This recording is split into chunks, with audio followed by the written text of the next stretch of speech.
Regardez cette petite boîte, savez-vous ce qu'elle contient? Eh bien, elle contient l'une des spécialités gastronomiques les plus chères du monde, le caviar. Un petit plaisir de la table qui n'arrive qu'au palais des gens les plus fortunés. Installez-vous confortablement, préparez vos papilles, enfin, pour l'instant, vos yeux seulement, car on vous emmène découvrir les secrets de fabrication de l'un des mets les plus rares et les plus estimés au monde. Et si cette vidéo vous plaît, n'oubliez pas de mettre un pouce bleu, de vous abonner à la chaîne et d'activer la cloche pour recevoir toutes les notifications. Les origines du caviar. L'étymologie de caviar provient du terme persan caviar, qui veut dire porteur d'œufs. Cet aliment gastronomique de luxe est fabriqué à partir d'œufs d'esturgeon accipenser. Un poisson ancestral originaire des eaux froides de l'hémisphère nord et qui vit essentiellement à l'état sauvage dans les eaux de la mer Caspienne, près des côtes de l'Iran et de la Russie. Les esturgeons ont été consommés par les peuples marins de l'Antiquité, mais leurs œufs n'ont connu leur premier essor qu'à partir du IXe siècle. Ce sont d'abord les Perses qui ont commencé en premier à consommer les œufs d'esturgeon de la mer Caspienne. La fabrication du caviar sauvage a donc commencé en Iran, là où l'on produisait 3 grandes variétés de caviar, le beluga, l'ossiètre et le sevruga. Les Perses avaient une méthode de pêche traditionnelle en mer et un savoir-faire ancestral qui faisait que leur caviar était, à cette époque-là, le meilleur au monde. Mais la commercialisation du caviar a commencé ensuite à dépasser les frontières pour arriver jusqu'en Russie, là où les tsars le servaient lors des grands banquets impériaux. La Russie devient alors le principal exportateur de caviar provenant de la mer Caspienne au cours du XIXe siècle. Peu à peu, le caviar gagne l'intérêt de plusieurs autres pays européens, ce qui fait qu'à ce jour, beaucoup en produisent et en exportent à l'échelle mondiale. Bien qu'il soit produit en si grande quantité, le caviar n'est pas pour autant accessible à tout le monde. Cette gourmandise de luxe que l'on a si joliment baptisée l'or noir est comme n'importe quelle chose précieuse, réservée à l'élite. Seulement très peu de gens peuvent aujourd'hui se permettre ce petit caprice gustatif. Dégusté seul ou en accompagnement, le caviar peut atteindre des sommes mirobolantes. Le prix du kilo peut aller jusqu'à 2 000 € ou plus. Pour les variétés les plus rares, le kilo peut même atteindre la somme de 30 000 €. Nous parlons notamment du caviar blanc iranien de Beluga Almas. Aussi rare que cher. Si le caviar atteint des prix aussi faramineux, c'est tout simplement parce que ce produit ne court pas les rues. Il est extrêmement rare. Pour se le procurer, il faut soit avoir les poches bien remplies ou être son propre éleveur d'esturgeons. Ce poisson aux œufs d'or est devenu, au fil des années, une espèce menacée d'extinction. En 2008, sa pêche en mer Caspienne est devenue interdite. Pour préserver l'espèce, les importateurs se sont alors tournés vers l'élevage des esturgeons en milieu naturel dans des fermes piscicoles. Tout est bon dans le caviar. S'il est aussi cher, c'est d'abord parce que c'est un produit rare, mais aussi parce qu'il possède des bienfaits impressionnants. Ses valeurs nutritives sont très nombreuses et précieuses. C'est un aliment savoureux, très nourrissant, au goût subtil et délicat. Il possède des qualités gastronomiques stimulantes et nutritives, plus importantes encore que chez l'esturgeon lui-même. Il contient une multitude de vitamines A, C, D, B2, B4 et B12, d'oligo-éléments et de protéines. Ce n'est pas fini, le caviar est très riche en oméga 3 et en bonnes graisses polyinsaturées. Il est également réputé pour ses vertus aphrodisiaques et énergisantes. Mieux encore, ceci peut vous intéresser, mesdames. Si l'on a plus tendance à l'associer à l'assiette, au luxe et à la gastronomie fine, vous devriez savoir que le caviar peut avoir d'excellents effets sur votre peau puisqu'il possède des propriétés antirides très puissantes. Seul petit bémol, comme tous les autres poissons, le caviar contient beaucoup de cholestérol, mais ça, on s'en fiche du moment que c'est bon, n'est-ce pas? Passons à présent à sa fabrication. De l'élevage d'esturgeons à la fabrication du caviar. L'élevage d'esturgeons est un long processus à la fois simple et complexe. Les poissons naissent et grandissent dans de grands bassins alimentés en eau douce, laquelle est régulièrement renouvelée.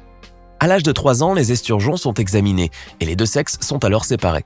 Les mâles seront vendus pour leur bonne chair et les femelles feront quant à elles l'objet d'un suivi très méticuleux jusqu'à leur maturité sexuelle de 7 à 11 ans, période idéale pour prélever leurs œufs non fécondés.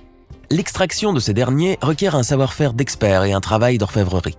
Avant, l'obtention des œufs était extrêmement brutale comme opération. Les poissons étaient tués par un coup violent à la tête, lavés et immédiatement saignés afin d'éviter toute contamination des grains. Aujourd'hui, l'extraction des œufs des ovaires ne nécessite plus le sacrifice de la femelle esturgeon. Les cultures d'œufs de poissons gagnent par des moyens chirurgicaux, laissant les poissons vivants afin qu'ils puissent produire de nouveaux œufs. Une fois que l'on retire la rogue, cette petite poche dans laquelle se trouvent les œufs, elle est tamisée sur une grille. Les œufs sont alors isolés, lavés puis égouttés. Vient ensuite l'étape du tri. Les œufs retirés de la rogue sont sélectionnés avec le plus grand soin et selon plusieurs critères: fermeté, couleur, taille, grosseur, odeur et saveur. Ils sont ensuite lavés une seconde fois pour retirer les dernières impuretés. Cette étape se fait d'ailleurs au moyen de pincettes, s'il vous plaît. Vous comprenez mieux maintenant le prix. Les œufs d'esturgeon sont ensuite salés à la main dans une juste mesure afin de les conserver naturellement. Étant particulièrement fragile, la salaison doit se faire elle aussi selon un procédé bien étudié, car en cas d'erreur, le grain de caviar prendra toute sa nature. Trop de sel, ils deviennent durs et opaques. Peu de sel, ils s'écrasent sous leur propre poids. C'est d'ailleurs l'alliance subtile du sel et des œufs qui attribue au caviar son goût exquis. Toutes ces opérations doivent impérativement se faire à une température inférieure à 10 degrés Celsius. Ce n'est qu'à ce stade de la fabrication que les œufs d'esturgeon laissent place à ce que l'on appelle le caviar. Après la salaison viennent les étapes ultimes du long processus de fabrication du caviar, le séchage et le conditionnement qui sont tout aussi importants. Après avoir été brassé, le caviar est versé dans des pots en verre ou des boîtes en métal hermétique tapissées d'un vernis empêchant l'oxydation des grains. Les boîtes sont ensuite mises sous tension lors de la fermeture afin d'expulser le trop-plein d'air et de liquide. Son couvercle doit être de forme concave, signe que la boîte ne contient plus d'air.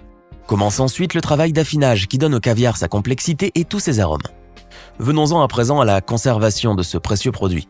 Le caviar étant un produit très délicat, une fois que vous l'aurez choisi et acheté, vous devrez prendre quelques précautions. Entre la date de son conditionnement et celle de sa péremption, il faut compter au moins une année. Cependant, il faut savoir que les saveurs du caviar ne se dégagent qu'à partir du 3e mois suivant son conditionnement. Une fois la boîte ouverte, il est préférable de la conserver à une température comprise entre -2 degrés Celsius et 4 degrés Celsius dans le haut du réfrigérateur et de le consommer le caviar sous 3 jours maximum afin qu'il garde toutes ses propriétés gustatives si toutefois vous arrivez à résister durant ces 3 jours. En consommer dans les règles de l'art. Comme pour toutes les choses délicates, subtiles et raffinées, il faut savoir consommer le caviar dans les règles de l'art puisque c'est un produit très noble. Vous comprendrez donc pourquoi, pour le consommer, il faut impérativement célébrer quelque chose.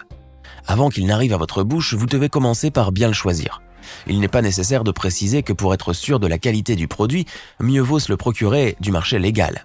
En effet, il existe des sites qui vendraient du faux caviar composé de chair de poisson et non d'œufs d'esturgeon. Vous payerez donc le même prix pour un faux produit. Et le pire, c'est que vous n'y verrez que du feu. Autant acheter du vrai caviar. En ce qui concerne le prix, faites attention à ne pas vous faire arnaquer. Oui, c'est un produit de luxe, oui, il est excessivement cher, mais il faut cependant avoir une idée du vrai prix. Généralement, pour déguster ces petits œufs noirs d'esturgeon, il faut compter dans les boutiques en France entre 60 et 219 € les 30 grammes, et cela varie selon la quantité et les espèces de poissons. Si vous voulez être sûr que votre caviar est d'excellente qualité, vérifiez 2 choses, l'odeur et l'aspect. La première chose que vous aurez à faire est de sentir le produit. Celui-ci doit bien sûr sentir le poisson, mais l'odeur ne doit pas être trop prononcée non plus. Elle doit être agréable à sentir, et si elle vous rappelle la mer, c'est encore mieux. Pour l'aspect, il suffit de bouger doucement le bocal et d'observer le produit. Son apparence doit être assez ferme et pas trop liquide. De même que les œufs, ceux-ci ne doivent pas être durs, mais bien juteux à la vue.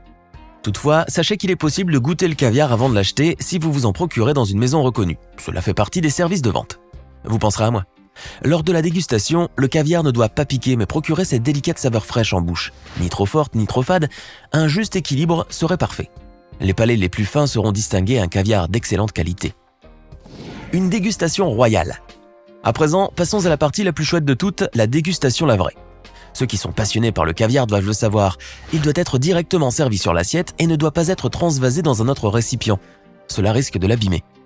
Avant de le déguster, il faut que la boîte soit installée, sur de la glace pilée ou mieux encore, que vous créiez un lit de glace qui vienne épouser la boîte afin de soigner la présentation. Oui, on déguste d'abord avec le regard. Selon les spécialistes, le caviar se déguste à la petite cuillère, mais attention, pas de cuillère en métal, une cuillère en corne serait l'idéal. Vous pouvez choisir de le poser sur un toast en guise d'amuse-bouche, ou alors de laisser les chefs étoilés vous préparer des merveilles avec. Ah, j'avais oublié, pas d'assaisonnement. Ni sel ni citron, le caviar se suffit à lui-même. Bon appétit! Alors, envie d'un petit amuse-bouche au caviar? Faites sabrer le champagne et dites-nous dans les commentaires si cette vidéo vous a mis l'eau à la bouche.